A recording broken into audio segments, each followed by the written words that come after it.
என்னுடைய சகோதரன் என்று அழைக்கப்படுகிற நம்முடைய வெற்றி கழகத்துடைய தலைவரை ஆட்சி பீடத்தில் அமர்வுதான் என்னுடைய லட்சிய பயணமாக இருக்கிறது. எல்லோரும் சொன்னார்கள், நினைத்தார்கள், புரட்சி தலைவர் ஆட்சியை முதல் கட்சியை கொண்டு வருகிற போது சொன்னார்கள், இது 100 நாட்கள் கூட இந்த கட்சி இருக்காதென்றார்.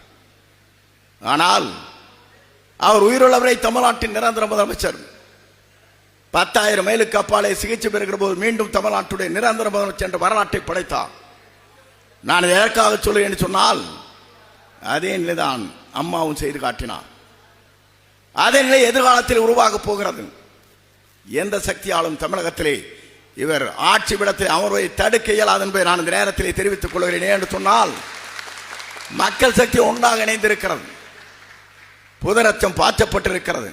நீங்கள் கவலைப்பட தேவையில்லை. இந்திய நாட்டின் வரலாற்றில், தமிழகத்தின் வரலாற்றில், நம்முடைய மாநிலம் மட்டுமல்ல, கேரளாவை சென்றாலும் சொல்லுகிறார்கள், ஆந்திராவுக்கு சென்றாலும், கர்நாடகத்துக்கு சென்றாலும், வேறு மாநிலத்திற்கு சென்றாலும் கூட இவருடைய ஆற்றலையும் தொலைநோக்கு பார்வையும்